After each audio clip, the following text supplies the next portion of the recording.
নমস্কাৰ মৰমৰ ছাত্ৰ-ছাত্ৰীসকল মই অৰুন্ধতী ৰয় তোমালোক সকলোকে নতুন এটা ভিডিঅলৈ স্বাগতম জনাইছো আজি আমি পঢ়িম অষ্টম শ্ৰেণীৰ গণিতৰ অধ্যায় 12 সূচক আৰু ঘাতৰ নতুন এটা অংক এই অংকত আমি প্ৰথমতে উদাহৰণ এটা চাই লওঁ সৰল কৰা উত্তৰবোৰ সূচকীয় ৰূপত ৰাখিবা question number year 1 3 to the power minus 7 into 3 to the power minus 4 into 3 square into 3 to the power minus 5 ইয়াতে কি হৈছে গুটেকেটা পূৰণ হৈ আছে আৰু ভূমি প্ৰত্যেকৰে একেই আছে গতিকে আমি কেনেকৈ লিখিব পাৰো 3 to the power আৰু সূচক এটা আমি যোগ কৰি দিম এতিয়া -7 আছে -7 প্লাস -4 কৰিলে কি হ'ব তো -4 হ'ব প্লাস 2 প্লাস -5 কৰিলে এটো হ'ব -5 এতিয়া 3 to the power -7 -4 কৰিলে হ'ব -11 -11 -5 কৰিলে হ'ব -16 plus 2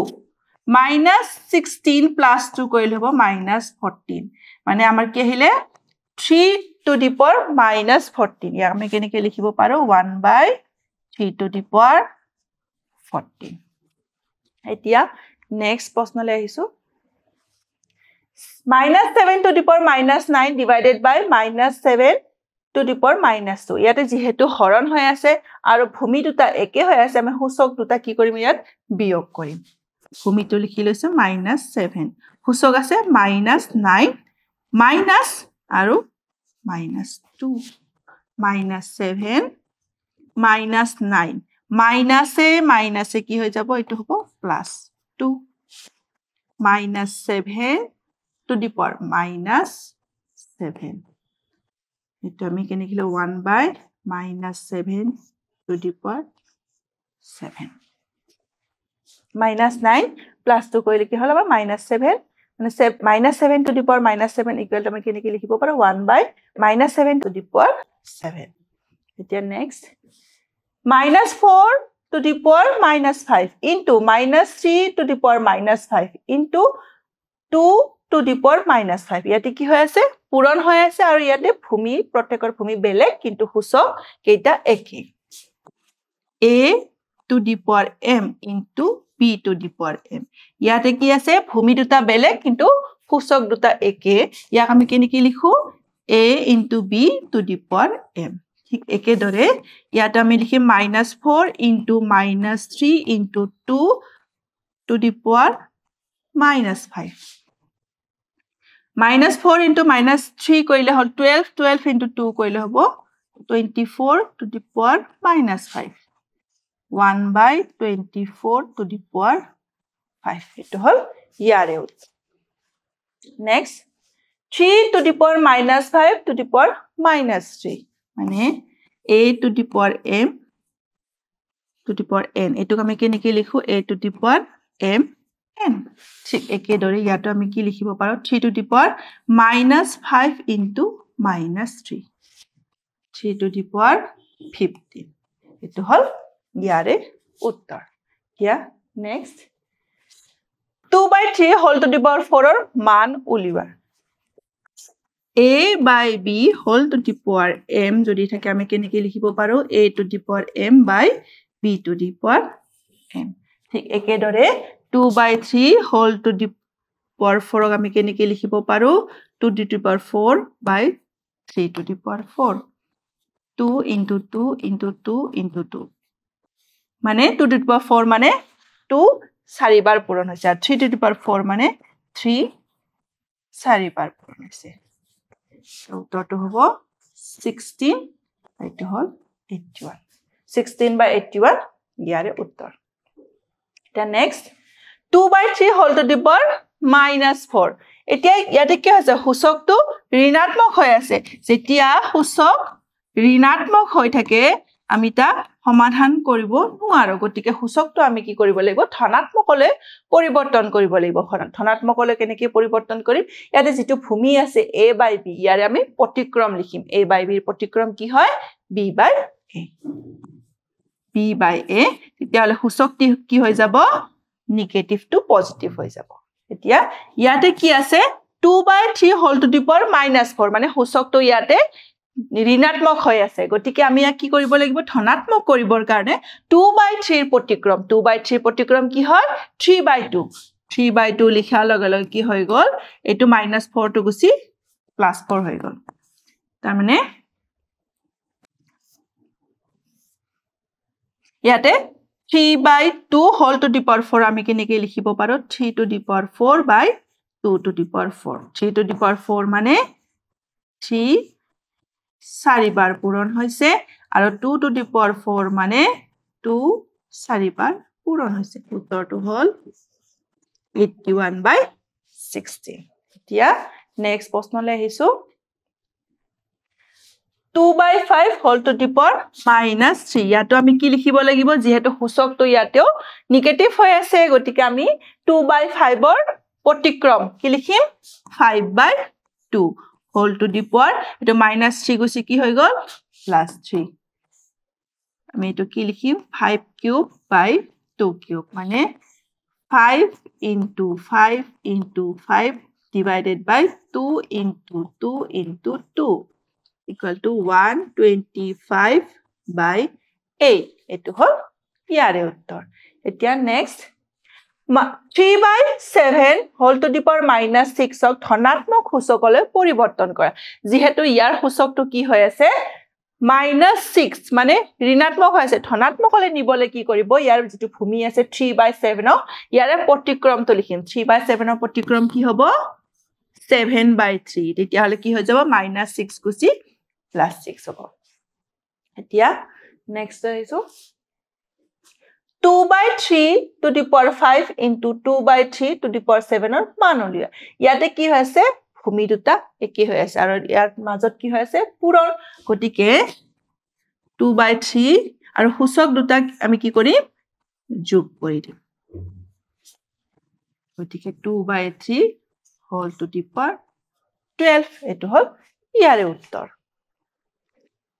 নেক্সট গতিকে যিকোনো অখণ্য পৰিমেয় সংখ্যাৰ বাবে a to the power m into a to the power n equal to a to the power m plus n যত m আৰু n অখণ্ড সংখ্যা সেইদৰে তোমালোকে সূচকৰ বাকি বিধিকেইটা পৰীক্ষা কৰি চাব পাৰিবা যত a আৰু b অখণ্য পৰিমেয় সংখ্যা তে নেক্সট এটা উদাহৰণ চাও সূচকৰ বিধি প্ৰয়োগ কৰি সৰল কৰা ইয়াতে কি আছে 19/15 to the power 8 into 19/15 to the power 11 into 19/15 to the power -7 ইয়াতে কি হৈছে পূৰণ হৈ আছে আৰু ভূমি কেটা একে হৈছে গতিকে আমি কি কৰিব পাৰো সূচক কেটা আমি যোগ কৰি দিম 19/15 to the power 8 plus 11 minus 7 19/15 8 plus 11 কৰিলে কিমান হ'ব 19 minus 7 কৰিলে হ'ব 12 গতিকে আমাৰ উত্তৰটো হ'ল 19/15 to the power 12 নেক্সট ইয়াতো কি আছে -2/3 whole square into ব্ৰেকেটৰ ভিতৰত আছে -2/3 to the power 7 divided by -2/3 to the power 5 গতিকে ইয়াতে ব্ৰেকেটৰ ভিতৰখিনি আমি প্ৰথমতে সমাধান কৰিম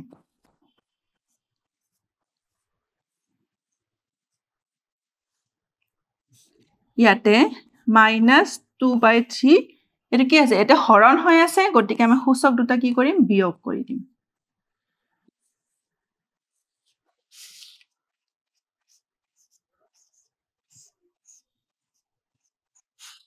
-2/3 to the power 7 minus 5 কৰিলে কি হ'ব 2 এতিয়া -2/3 ইয়াতে কি হৈ আছে পূৰণ হৈ আছে আৰু ভূমি দুটা যেহেতু একে গতিকে আমি কি লিখিম 2 -2/3 to the power 4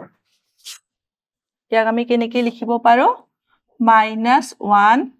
into 2/3 to the power 4 -1 to the power 4 into 2/3 to the power 4 এটা চোৱা -1 to the power 4 মানে -1 কেইবাৰ পূৰণ হ'ব 4 বাৰ যেতিয়া -1 যুগ্ম সংখ্যক বাৰ পূৰণ হয় তেতিয়া হলে কি হৈ যায় হেতু +1 হৈ যায় গতিকে এটো হ'ব 1 into 2/3 whole to the power 4 উত্তৰটো হ'ল 2/3 whole to the power 4 next ইয়াতে চোৱা ইয়াতে কি আছে -3/5 whole to the power -4 into -5/3 whole to the power 4 into -3/5 whole to the power -3 ইয়াতেও ভূমি আছে -3/5 ইয়াতো ভূমি আছে -3/5 কিন্তু ইয়াৰে ভূমি কি হৈ আছে -5/3 গতিকে আমি এটো ভূমি বাকি দুটা নিচিনা একেই কৰিম গতিকে -3/5 whole to the power -4 into -3/5 যেহেতু আমি কি লিখিলো ইয়াৰ প্ৰতিক্ৰম লিখিলো প্ৰতিক্ৰম লিখাৰ লগে লগে কি হৈ যাব +4 গুছি -4 হৈ যাব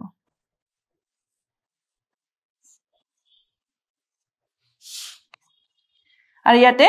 গুটে কেটা কি ভূমি একে আছে আমি লিখি লৈছো -3/5 আৰু কি আছে পূৰণ হৈ আছে গতিকে আমি সূচক এটা আমি কি কৰিব যোগ কৰিব লাগিব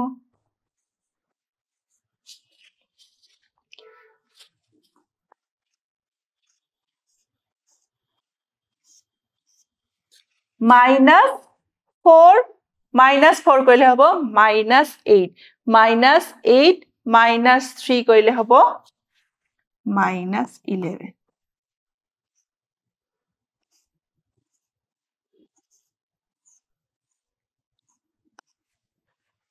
এটা কি হৈ গল -3/5 to the power -11 মানে এটো কি হৈছিল সূচকটো ঋণাত্মক হৈ আছিল আমি ধনাত্মক কৰিবৰ কাৰণে ইয়াৰ কি লিখিলো প্ৰতিক্ৰমটো লিখিলো যেটো হল -5/3 এটা কি হল whole to the power 11 এটো হল ইয়াৰে উত্তৰ next